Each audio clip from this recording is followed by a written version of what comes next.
Welcome to The Breakdown. I'm Diane Macedo. And I'm Terry Moran. The United States has withdrawn all forces from Afghanistan, ending our nation's longest war, but leaving some Americans behind with the Taliban in control of that country. Major General Chris Donahue, the commander of the 82nd Airborne Division, was the last American service member to leave. A new video obtained exclusively by ABC News shows the Kabul airport now abandoned after U.S. troops left the country. Rows of abandoned Humvees and other equipment line empty buildings. A strangely quiet scene in contrast with the chaos we saw in the past 2 weeks. Now the big question is what happens to the more than 100 Americans who weren't able to evacuate? The administration says they will keep working to get them out of Afghanistan by trying diplomatic means with the Taliban. Republican lawmakers today slammed President Biden for his handling of the situation, vowing to hold him accountable. And President Biden is set to address the nation about Afghanistan shortly. We will bring that to you live when it happens.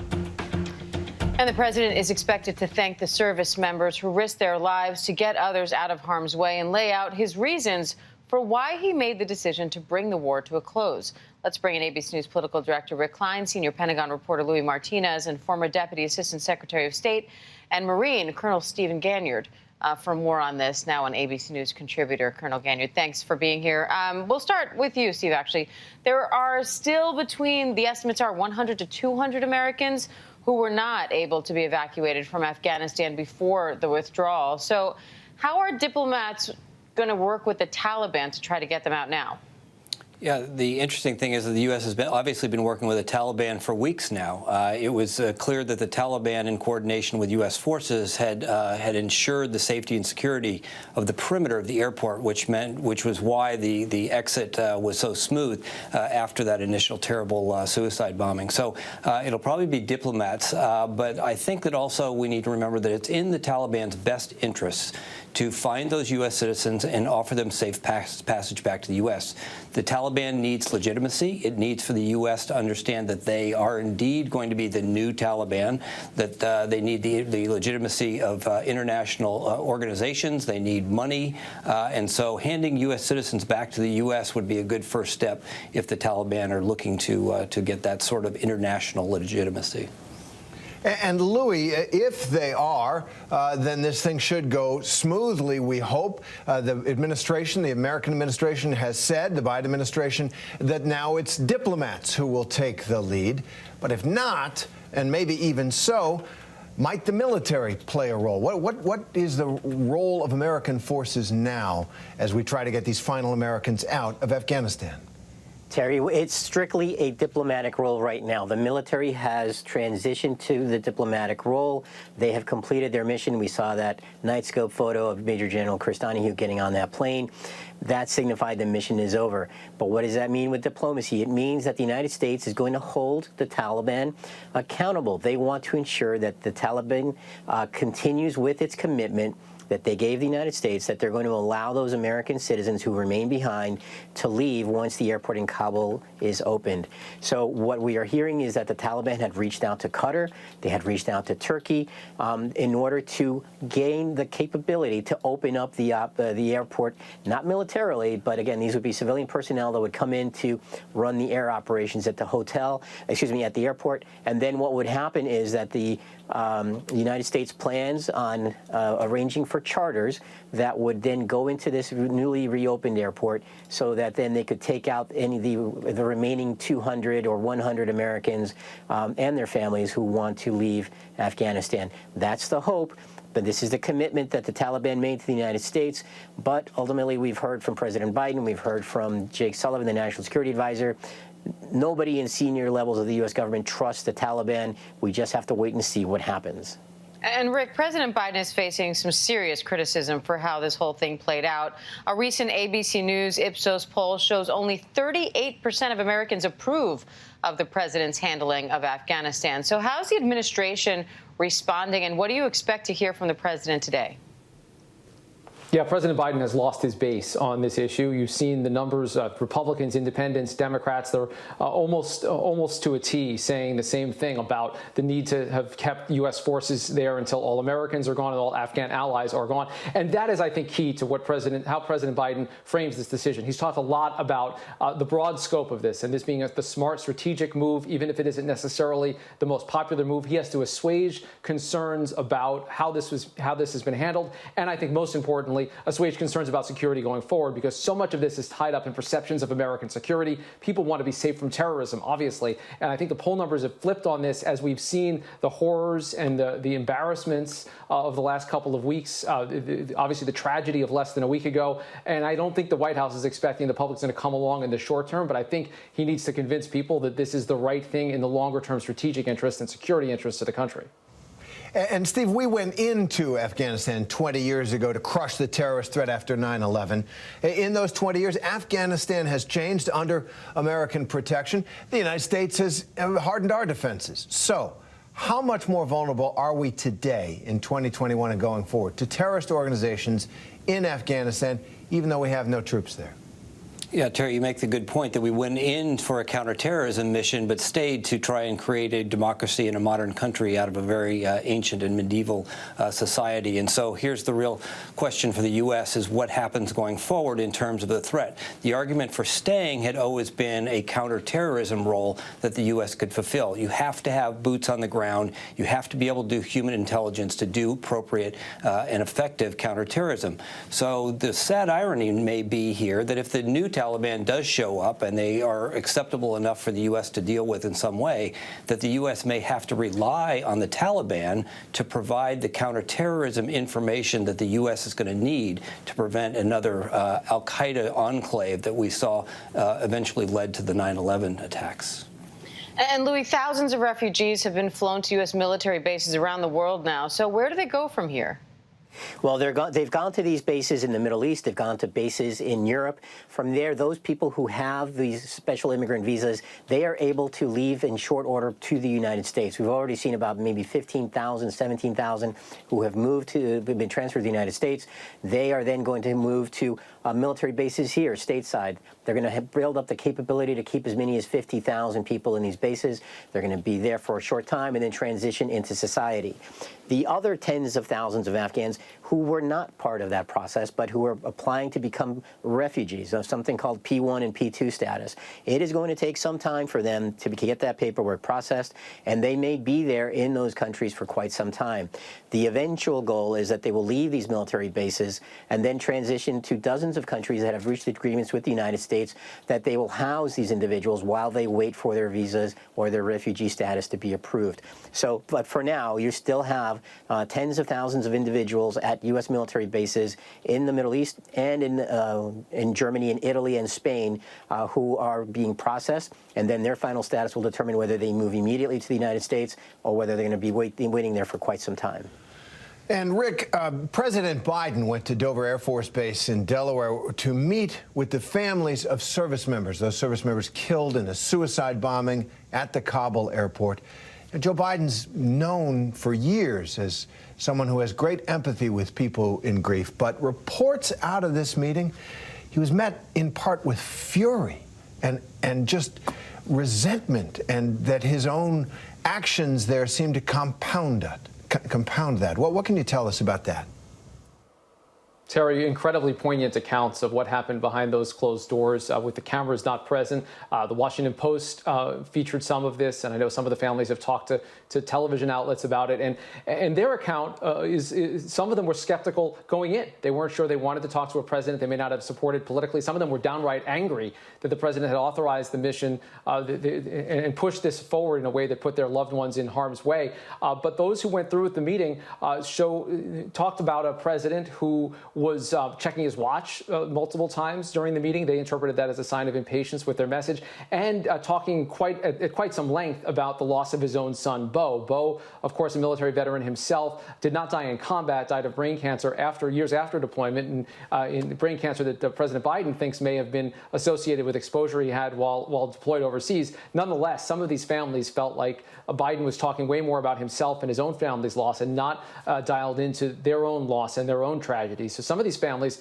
downright angry at President Biden afterward. And you're right, Terry, for a man, a politician who's been known for that empathetic side, for making that personal connection, it's really striking to see accounts that cut at odds at that. Just the raw anger and emotion that these families shared in these accounts, and they feel like this that President Biden just didn't connect with them, didn't get the depths of their of the tragedy of their losses.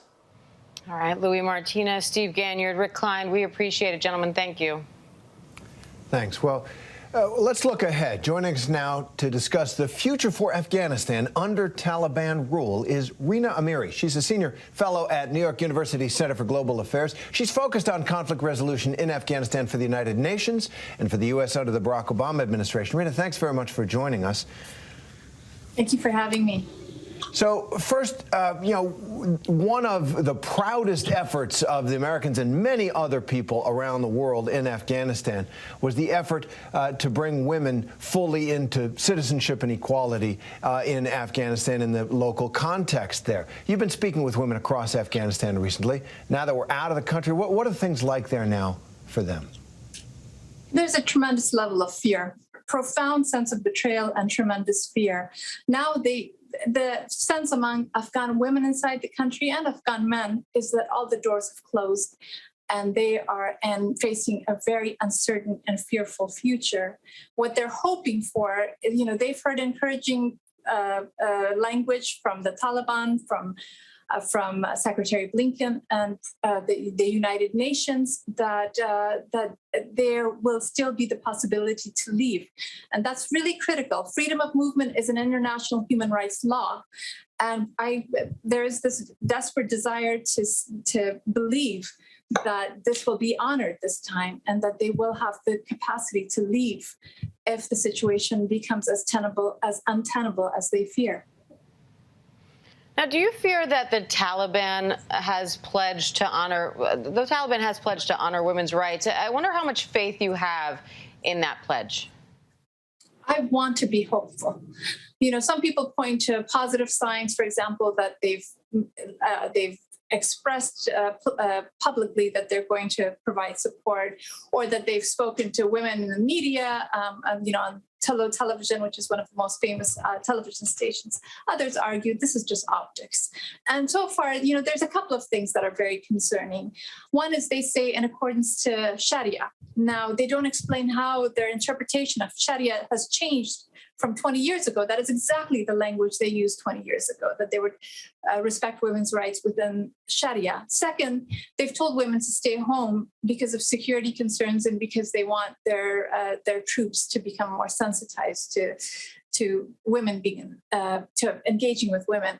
And that may very well be the case, but for women, what it reminds them of is exactly that rationale for keeping women as virtual prisoners in their home. And third, they've said they're shutting down facilities, schools, other places where women have worked in order to segregate them because they're co-ed context. And again, in the 1990s, this is what they said. They said that we will accord women their rights once we have all the conditions in place to segregate them. So for them, it's ringing huge alarm bells that all of the justifications that they're using, all their rationale really takes them back to when the Taliban was in power between 1996 and 2001.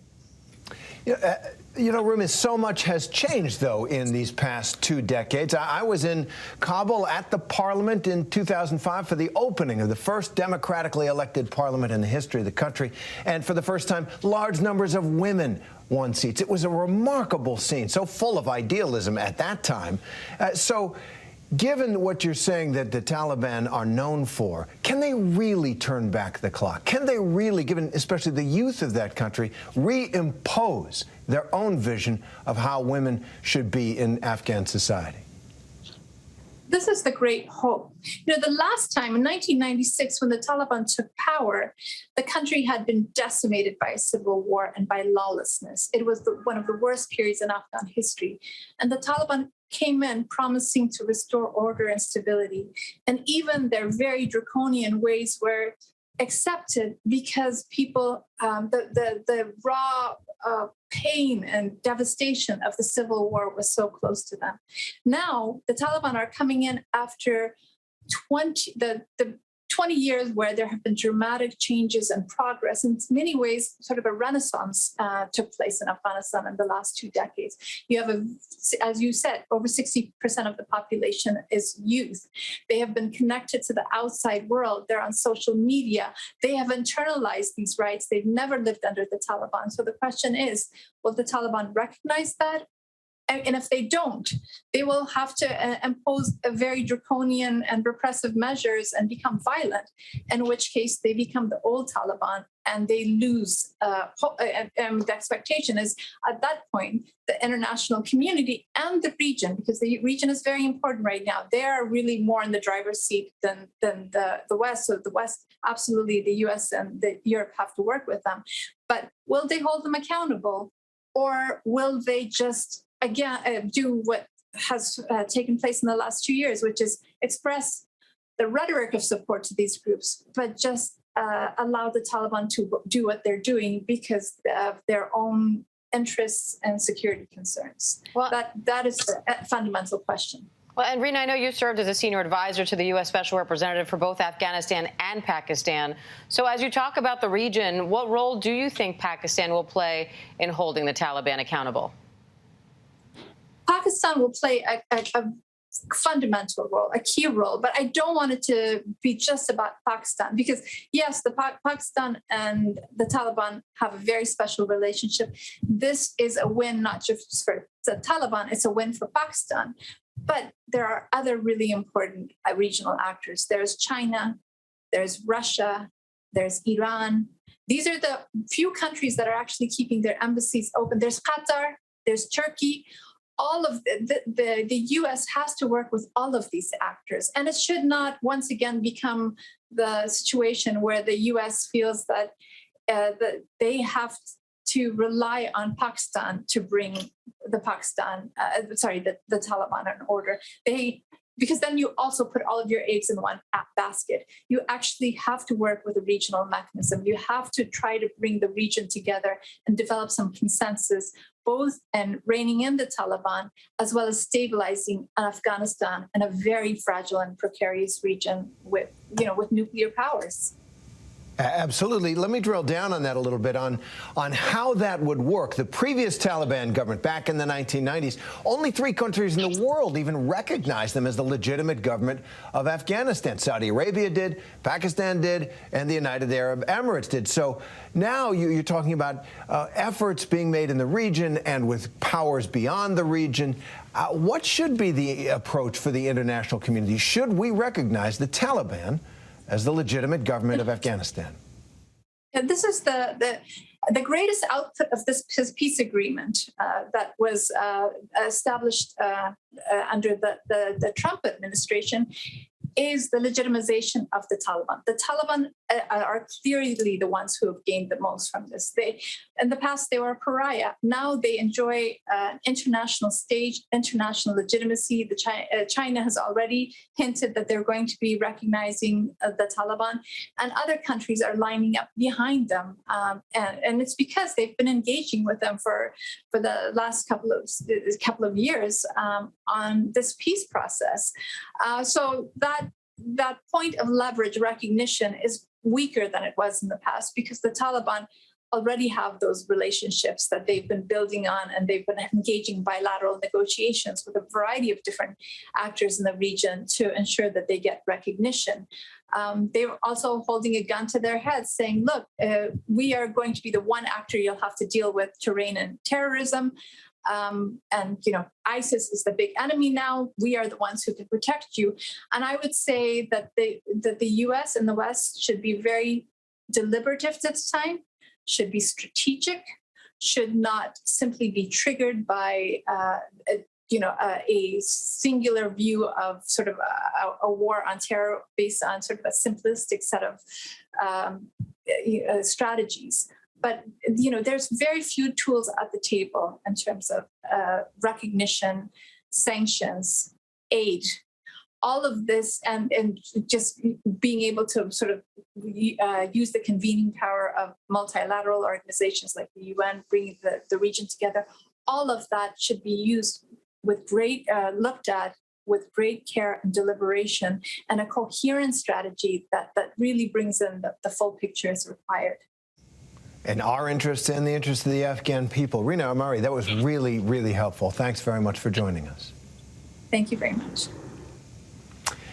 And we are awaiting, as you can see there, the White House. We're awaiting President Biden. He's set to address the nation on the last days in Afghanistan, what it means and the way forward any minute now. And we will go live to that as soon as the president begins speaking, any minute, as I say.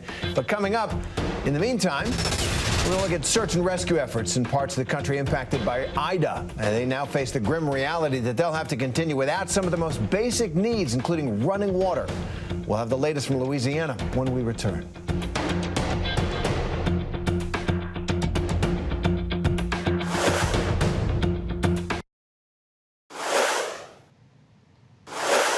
Welcome back. Louisiana communities pummeled by Ida are now facing the challenge of rebuilding without any electricity for the foreseeable future.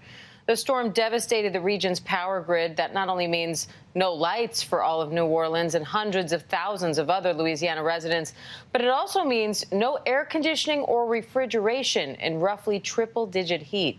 5 people are already confirmed dead, with around 5,000 National Guard members now assisting in rescue and relief efforts. Elizabeth Schulze is in New Orleans with the latest. Hi, Elizabeth. Well, Diane and Terry, daylight brings welcome relief here in New Orleans, where there are still nearly 1 million customers who are without power. You can see the French Quarter behind me. The streets are still deserted. The city has told people who evacuated not to come back yet. It was spared a lot of the major devastation, but there is still no electricity. There's no running water, no air conditioning amid very hot temperatures. We've been driving around. We've seen a lot of downed trees, a lot of roof damage, but really now what we're noticing is very long lines are forming at some of the gas stations. And that's because people are telling us they need to refill their generators. They need to get that fuel for their backup power source. They need to get gas in their cars because that's where they've been charging their phones. At one gas station we went to, people had been waiting for over an hour, even though the gas station wasn't even open. They said they were hoping that a backup fuel truck would show up. That's how desperate people are getting for fuel right now in day 3 with no lights on. Now, I will say the EPA and the Department of Energy have issued waivers to allow more fuel to be brought in and used in Louisiana and Mississippi. They say the impacts of Ida have created an extreme and unusual supply circumstance. The utility company is saying it could still be weeks before the lights come back on. All 8 of the transmission lines that supply this area are still without electricity. There are tens of thousands of workers who are working to try to get the power back on. But every day that goes by, the need for power grows more urgent, the need for fuel, especially amid these very hot temperatures. Diane and Terry. All right, Elizabeth Schulze from New Orleans. Thanks, Elizabeth. And now we want to turn to the pandemic. Nearly 97% of U.S. counties are either reporting high or substantial community transmission of COVID-19 now, as this Delta variant just surges across the United States. And hospitals in the South are especially overwhelmed. ICUs in 5 states now reaching over 90% capacity. Take a look at what healthcare workers in the South have to say about that. We're seeing a lot of people getting really sick. There are patients that'll come in and they'll be doing okay for a few days, and then in the blink of an eye, they go downhill. Right now, we have seen a pretty decent age range. I mean, as young as 30, I've even had one that was only in their 20s, and as old as 94.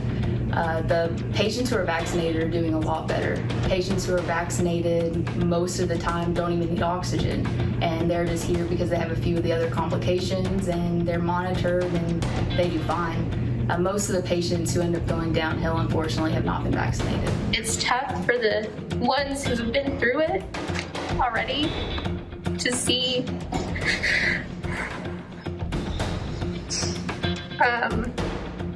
these people struggle and die. The patients we took care of, I remember their names, I remember their families. I feel like this round, some of the staff, have definitely compartmentalized, and we don't let ourselves get as attached. This time, last round I picked up as much as I could. I think there was a time I worked 9 days in a row. I picked up, at least 5-6 days a week. This time I'm limiting myself to only 1 extra day a week to be there for my kids, my family, because of our hearts. We can't mentally do that again. It literally broke us. We try our best to stay a step ahead. If you're not thinking about the future and anticipating needs, you'll be without what you need to deliver care to your patients. The reality that one day we may have to deny care to someone in need, it weighs on you. You lose sleep at night over that. It's emotionally draining.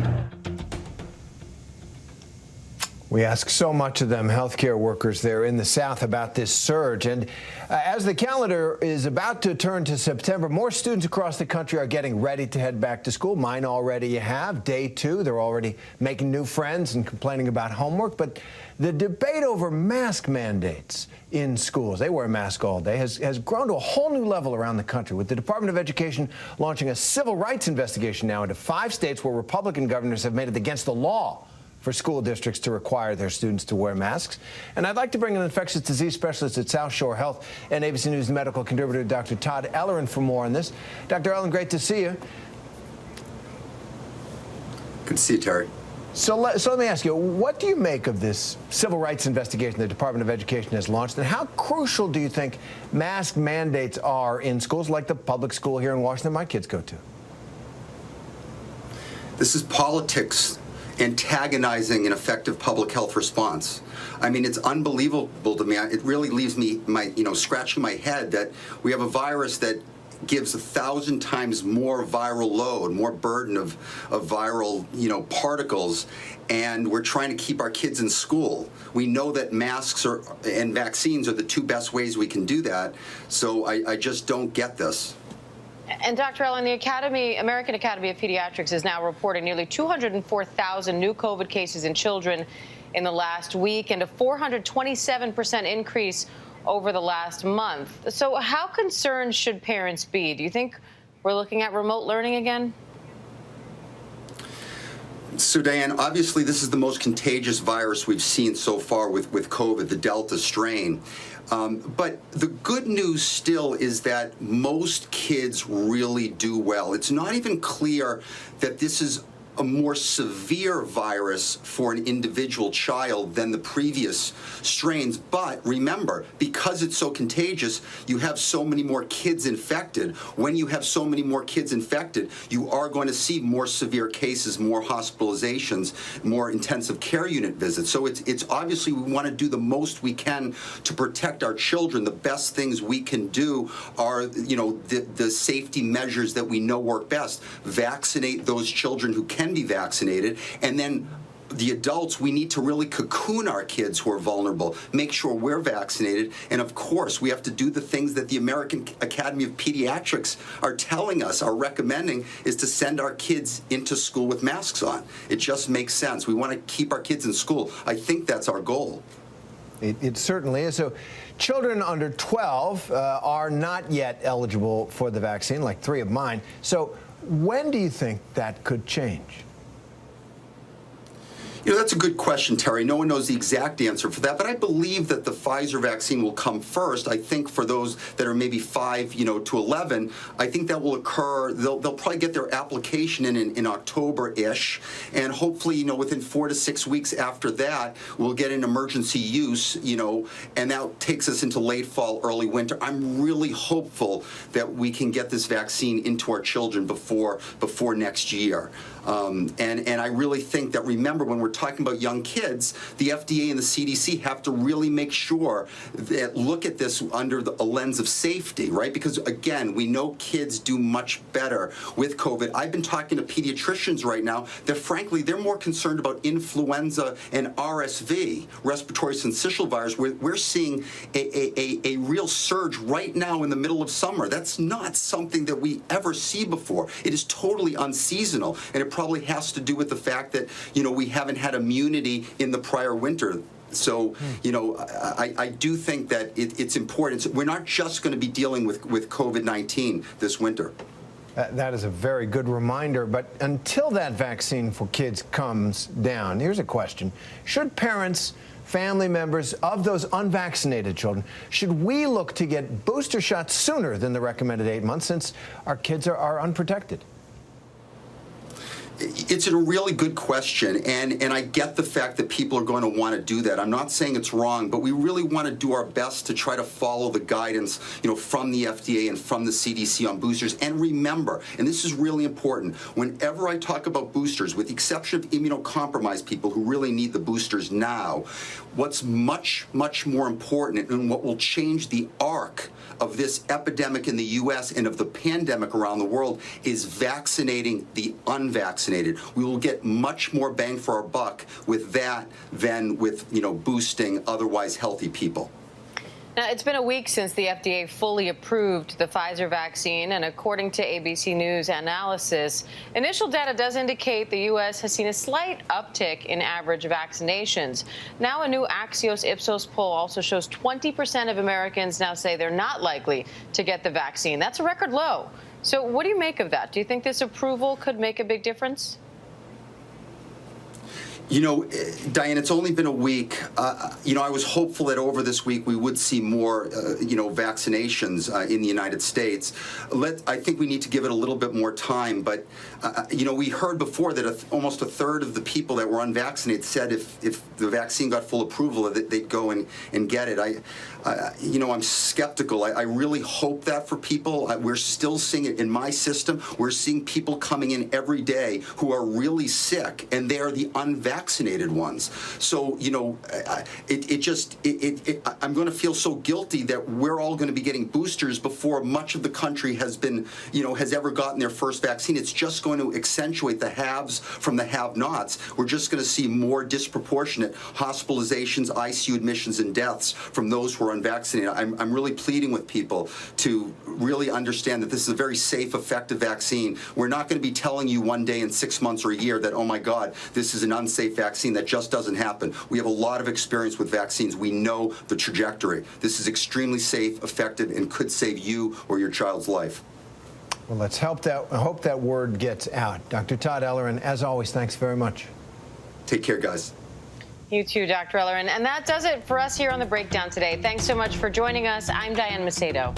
And I'm Terry Moran. We're going to take another look at the White House there. We're still awaiting remarks from President Biden on the end of the war in Afghanistan. We're going to bring that to you live as soon as he starts speaking. And, of course, we'll see you back here again tomorrow at 3 p.m. Eastern. Have a great day.